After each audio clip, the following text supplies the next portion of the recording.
존경하는 210만 도민 여러분, 안희정 지사님과 김지철 교육감님을 비롯한 관계 공직자 여러분, 의도구에 감사를 드립니다. 안녕하십니까? 천안 출신 더불어민주당 이공휘 의원입니다. 먼저 소중한 도정 질문의 기회를 주신 존경하는 신재원 부의장님과 선배 동료 의원님들께 감사 인사를 드립니다. 먼저 뻐꾸기의 양육 과정을 보겠습니다. 그림 1은 뻐꾸기가 오목눈이 둥지에 몰래 알을 낳아놓고 뻐꾸기 알은 오목눈이 알보다 먼저 부화되는 장면입니다.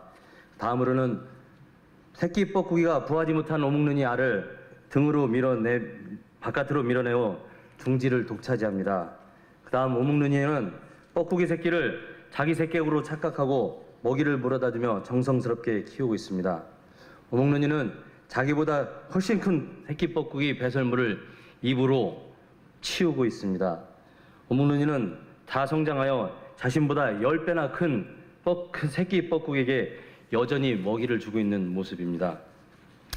그러면 시선을 충남으로 돌려보겠습니다.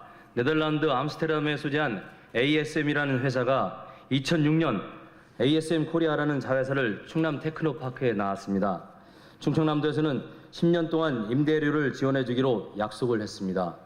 표 1에서 보는 듯이 무려 20억 원이 넘는 어마어마한 금액입니다. 표 2는 ASMK가 10년 동안 충남 테크노파크라는 둥지에서 무럭무럭 성장하여 2006년 매출 85억에서 2014년에는 2천억 원 매출을 올리며 24배를 성장하여 중견기업이 됩니다. 그런데 점차 매출을 줄이더니 ASMK는 지금 와서 충남에서 금전적, 제도적 혜택을 받았음에도 불구하고 충남을 떠나 경기도 동탄으로 이전을 한다고 합니다. 오목눈이 둥지에 낳은 뻐꾸기 알처럼 충남의 기업을 고사시키고 충남의 일자리를 줄어들게 하는 덩치가 큰 경쟁자로 돌변하였습니다. 이런 것을 볼 때 과연 어느 도의 도민을 위한 정책이고 어느 도의 기업을 위해 존재하는 기관인지 묻지 않을 수 없습니다. 그림 6과 7은 투자양해계약서와 입주계약서입니다. 투자양해계약서를 먼저 보십시오. 투자양해계약서 3항과 입주계약서 6조 1항에 보면은 우리 충남도가 임대료를 지원한다는 내용이 있습니다. 투자양해계약서 3항에 충청남도는 최초 10년간 해당 블록에 대한 임대료를 부담하며 ASMK 코리아는 입주 계약이 갱신되는 경우 그 갱신되는 기간에 대한 임대료를 부담한다. 이렇게 되어 있습니다. 투자양해계약서 먼저 좀 보십시오. 그 전 거. 네, 그렇게 되어 있습니다. 3항에 그렇게 되어 있습니다. 그리고 다음에 충남 테크노파크의 입주 계약서를 보면 6조 제1항 가백의 입주 신청 및 입주 기간 동안 임대보증금 및 임차료, 관리비 등 이렇게 충남도와 의리 투자 영향세에 따라 충청남도가 부담한다 이렇게 되어 있습니다. 그런데 더 놀라운 것은 충남은 TP에 입주했다가 충남이 아닌 타 시도로 옮겨간 기업이 ASMK뿐이 아니었습니다. 표 3에서 보시는 것처럼 7년 이상 입주 기업 중에서는 1개, 7년 이내 입주 기업 중에서는 16개나 됩니다. 충남 TP의 창업교육센터 운영규칙 제8조 1항에는 창업교육센터에서 입주할 수 있는 기간은 3년으로 하며 2년 이내로 연장할 수 있으며 입주 기간은 최대 7년을 초과할 수 없다로 명시되어 있습니다. 그런데 표 3에 있는 것처럼 7년 이상 현재 입주하고 있는 기업이 18개사, 7년 이상 입주했다가 퇴사한 기업도 17개사나 됩니다. 도대체 지키지도 않은 규칙은 왜 만들었습니까? 표 4는 충남 TP 입주 기업에 주어지는 각종 혜택입니다. 좀 살펴보시기 바라겠습니다. 본 의원은 입주 기업에 대한 표준 임대차 계약서를 강화할 것과 법리적인 검토를 통해 다음의 내용도 계약서에 추가할 것을 요청합니다. 최소한 충남 TP에서 혜택을 받은 기간 동안 이상은 충남에서 기업을 운영할 것, 충남의 실질적인 일자리 창출 후에 전문직이 아닌 일반직의 일정 비율을 충남 출신을 고용할 것, 충남의 기업을 위한 펀드나 기업 조성에 기여할 것, 네 번째, 충남의 소기업이나 창업기업의 멘토 역할을 할 것을 필수 항목으로 기재할 것을 요청합니다. 이에 대한 대책을 언제까지 만들어 의회에 보고할 것인지 답변도 제시해 주시기 바랍니다. 충남을 떠나는 기업에 대해 언제까지 윤리적인 비난만을 할 수는 없을 것입니다. 타 시도에서 행하는 제도와 정책을 잘 살펴 충남에 적용해야 할 것입니다. 일자리가 복지입니다. 우량 기업과 신생 기업들이 충남에 정착하고 일자리를 많이 만들어야 할 것입니다. 이에 대한 답변도 제출해 주시기 바라겠습니다. 다음으로 도유재산 내 생계형 살메터 매각 정책을 실효성에 대해 묻고자 합니다. 2016년 제2차 수시분 충청남도 공유재산 관리계획 변경안을 통해 생계형 살메터 매각 사업을 추진하였습니다. 1차 매각으로 매각 가능 대상지로 193세대 233필지가 선정되었습니다. 본 의원은 292회 정례회의 도정 질문을 통해서 생계형 살메터 매각에 대해 대부 계약서, 감정평가 금액, 감정평가업자 등에 대한 우려 등을 지적한 바 있었습니다. 특히 매각으로 소유권 이전이 완료된 토지는 사유재산이기 때문에 충청남도의 손을 떠난 것으로 개발이나 투기 등에 대해서 제재를 가할 수 없음을 지적하며 본래 목적에 부합하는 정책이 되기를 바랐습니다. 현실적으로 환매 조건도 불가능하기 때문에 신중을 기할 것도 주문하였습니다. 2017년도 제1차 매각 가능 토지 172세대 208필지에 대한 모니터링을 하였습니다. 표 5는 토지 매각 현황으로 충청남도에서 매수자로서의 소유권 이전이 106세대 127필지로 61.6%가 해당됩니다. 표 6은 소유권 이전 후 재차 소유권이 변동된 현황을 살펴보았습니다. 모니터링한 결과입니다. 13세대 15필지가 소유권 변동이 있었습니다. 본 의원이 작년에 우려했던 부분 중 한 가지가 생계형 살메터 매각이 태안의 또 다른 부동산 열기 단초가 되지 않을까 하는 것이었습니다. 그림 8은 소유권 이전이 된 필지들이 등기부등본입니다. 그림에서 보듯이 매매 금액과 주소를 잘 살펴주시면 매매 예약, 증여, 매매 등을 통해 다양한 방법으로 소유권이 이전되었습니다.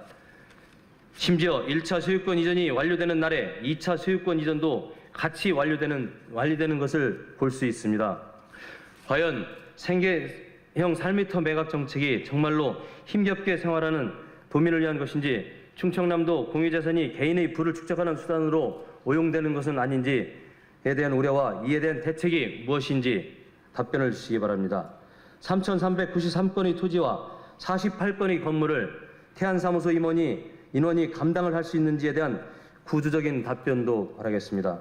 공유재산 사용 위반자에 대한 고발 현황은 토지 한 건에 대하여 불구속 기소 벌금 100만 원이 전부입니다.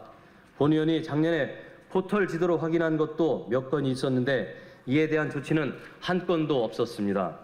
이에 대한 실태 조사에 대해서도 답변을 해주시기 바랍니다. 충청남도 공유재산에 설치하는 주택이나 건물의 경우 한전과 업무협조 등을 통해 매월 전기 계량기 신규 설치 현황 파악 등의 방법으로 실태조사의 효율성을 높일 수 있을 것입니다. 충청남도의 공유재산을 무단으로 점유하여 사용하거나 대부계약서의 목적 외로 사용하는 것을 방지하기 위한 대책을 강구해야겠습니다. 그리고 공간정보 데이터를 활용하여 안면도 관광지 개발 지역 지번과 생계의 살메터 매각 토지를 적층하여 중복성, 접근성 등을 종합적으로 살펴야 할 것입니다. 이에 대한 답변도 주시기 바라겠습니다. 다음은 레저세의 합리적인 분배에 대해 말하고자 합니다. 현재 충남의 경우 천안에 유일하게 장외 발매소가 있습니다. 전국 31개 장외 발매소가 총 마권 매출액의 70% 정도를 차지하고 있음에도 불구하고 장외 발매소 소재 기초단체들은 교통혼잡, 교육 및 주거환경 훼손과 같은 사회적 비용을 혼자 떠안고 있습니다. 표 7은 최근 5년간 레저세 징수 현황으로 2016년도에도 189억 원이 징수되었습니다. 징수된 레저세는 시군 일반 조정교부금으로 47%를 교부하고 레저세 징수 교부금으로 3% 지원, 50%는 도 세입으로 조치됩니다. 표 8은 최근 5년간 천안시에 교부된 레저세 징수 교부금 현황으로 2016년도 5억 6,700만 원이 교부되었습니다. 표 9는 최근 5년간 연도별 레저세 징수에 따른 천안시에 교부한 일반 조정교부금 현황입니다. 2016년도 천안시에는 43억 원을 교부받았습니다. 결과적으로 천안시는 레저세 부분에서 189억 원을 징수하고 징수교부금과 일반 조정교부금을 합쳐 49억 원을 교부받고 있습니다. 도에서 제도적인 해결 방법을 진행하고 있는 것도 알고 있습니다. 그리고 지난 국감에서 안희정 도지사님도 박완주 국회의원의 질의에 긍정적인 답변을 하셨습니다. 그리고 레저스의 합리적인 배분 문제에 대해서는 여러 번 공론화되었기에 천안시와 천안시민은 충청남도에 커다란 기대를 하고 있습니다. 이에 향후 레저스의 배분에 대한 충청남도의 법률적인 개선과 법률적인 개선 전까지 천안 시민의 마음을 유래해 줄 수 있는 실질적인 답변을 기대하겠습니다. 다음은 도교육 행정으로 지역의 문화중심처의 학교 시설의 주민 개방에 대한 방안을 논의하고자 합니다. 학령 인구가 증가하고 있는 상황에서 학교는 교육의 현장의 주 역할이고 미래 세대인 학생들이 생활하는 공간일 것입니다. 하지만 학령 인구가 감소하는 추세이고 기대 수명의 증가로 인해 학교와 학교 시설들은 교육 가족의 전유물이 아닌 지역 주민들의 공유물로서 인식 전환이 필요할 것입니다. 아울러 훌륭한 학교 시설들이 지역 주민들의 문화 공간으로의 역할도 증대되어야 할 것입니다.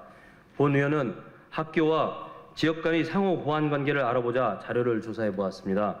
먼저 최근 3년간 도 시군별 교육 지원 사업 현황을 살펴보았습니다. 표 10에서 보는 것처럼 총 993개 사업에 국비 114억 원, 도비 1조 654억, 시군비 2,995억 원, 도교육청비 810억 원으로 총 1조 4,660억 원이 지원되고 있습니다. 표 11은 최근 3년간 시군별 학교시설 임대료 징수 내역으로 15개 시군에서 32억 원이 징수되었는데 도 시군별 교육 지원 사업 금액의 0.2%밖에 되지 않습니다.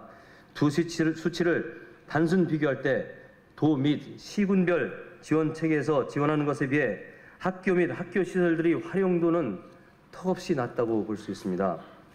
학교와 학교 시설물의 활용은 학생들이 교육과 안전 등 기본 목적에 충실하는 데서 오는 제한도 있을 것입니다. 그리고 모든 권한과 책임이 교장 선생님께 있는 것이 문제점이 될 수 있을 것입니다. 본 의원은 학교와 학교의 시설물들이 지역의 문화중심체 역할을 하기 위해서 다음 몇 가지 현장의 소리를 추구하는 것을 고민해야 하길 바라겠습니다.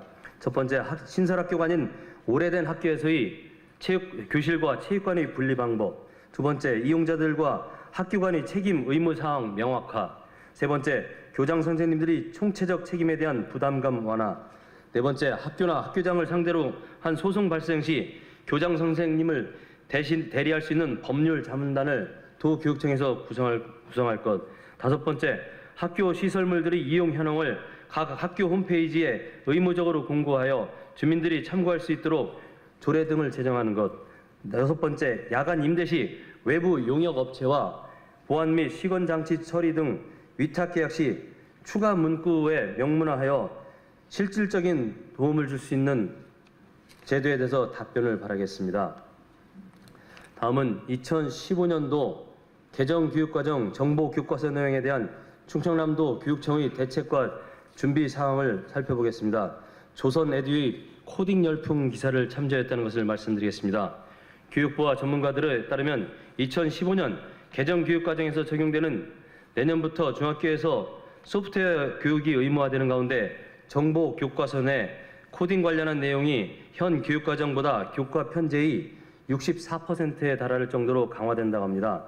현재 학생들을 대상으로 하는 소프트웨어 학원은 전국적으로 217개입니다. 이 가운데 절반에 가까운 104개 학원이 서울 경기 지역에 밀집되어 있습니다. 코딩 교육은 내년 중학교를 시작으로 2019년 초등학교 5, 6학년 단계에 도입된다고 합니다. 교육부는 그 이전부터 사교육으로 가르치는 것이 선행학습에 해당된다고 해요.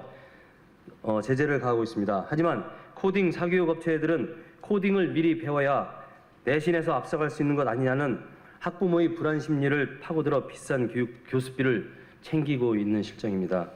홍민식 교육부 평생교육지역국장은 소프트웨어 교육은 논리력, 창의력, 문제 해결 능력을 높이기 위한 것인데 사교육 업체는 학생들에게 코딩 기술만 주입할 가능성이 높다고 말하고 있습니다.